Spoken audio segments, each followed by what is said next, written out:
I've been working for Uber for 3 years now, but it's been a year since the incident. That day started out like any other day.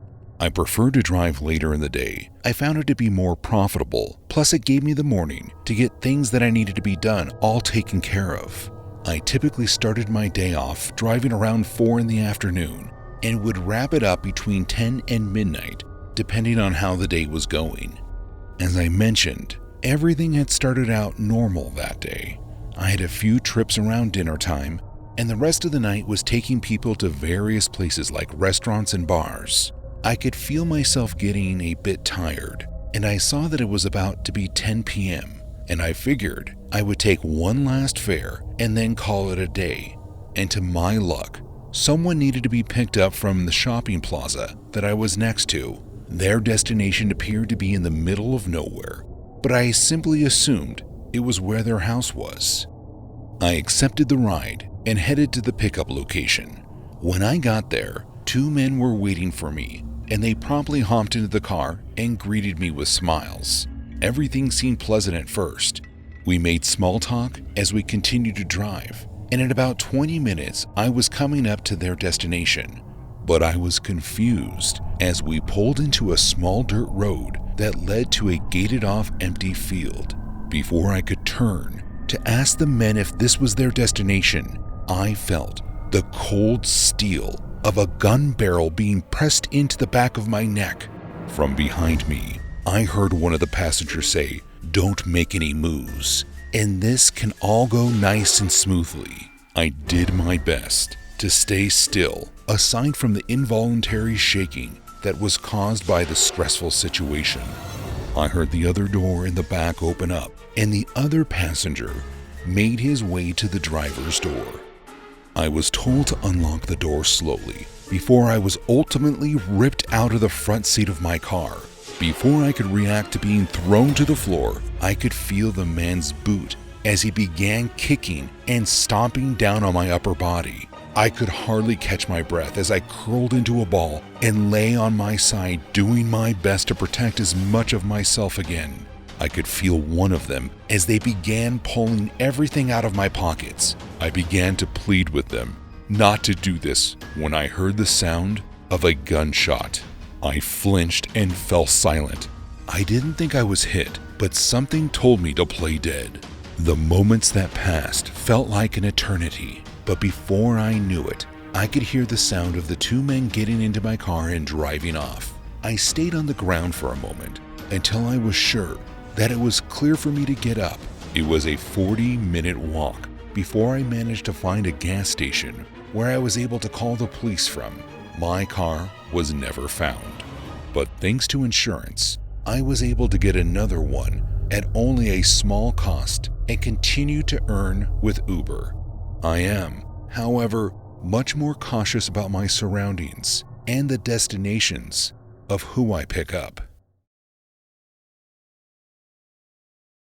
Before taking a job at the warehouse near my home, I used to drive for Uber. I took my last fare on the same night I was held at gunpoint.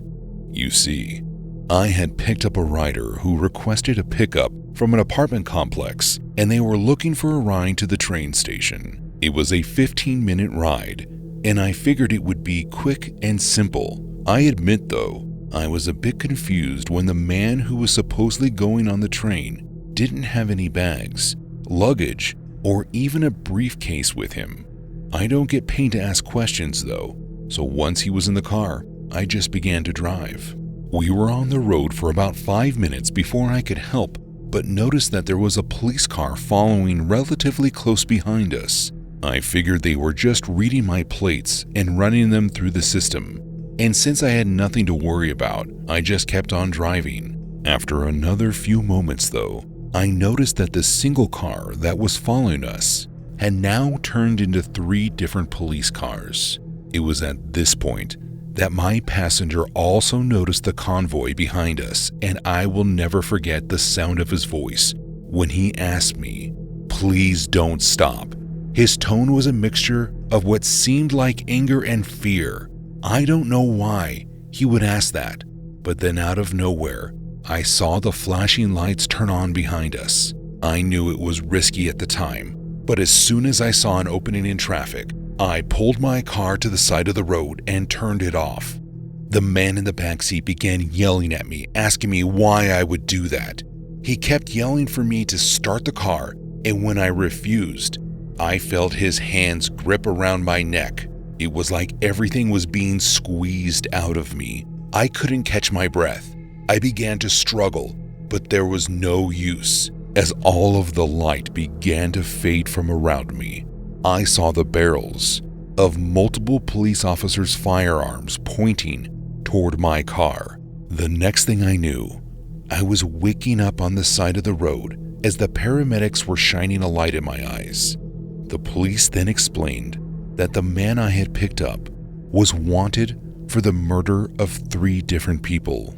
Police got a tip about him living at the apartment and actually pulled up to arrest him just as he was getting into my car. They said if I had made it to the train station, it's likely they wouldn't have found him for quite some time. And I know that odds of something like that happening to me again are 1 in a million. But that was the day I decided to find a different line of work. I didn't like the thought of dealing with strangers in my car anymore. I used to not think twice about calling for an Uber or a Lyft, especially when it came to a night out drinking. I'd much rather pay $25 for someone to pick me up and drive me home than risk getting into an accident and hurting someone by drunk driving. At one point, though, I had become too comfortable with the process of getting into an Uber, so much so that I almost ended up getting taken by someone who had no association with the ride-sharing app. I was out drinking and having a decent night out with a couple of friends, and when the night came to a close, I hailed an Uber on my phone, and within 10 minutes, I got the notification that the driver had arrived. Now, typically, when you get an Uber, it tells you the make and model of the car that's picking you up, along with the license plate number. Well, I didn't look at the plate, and instead got into a car that I thought was my Uber. I was expecting a Honda Accord and mistakenly got into a Sonata.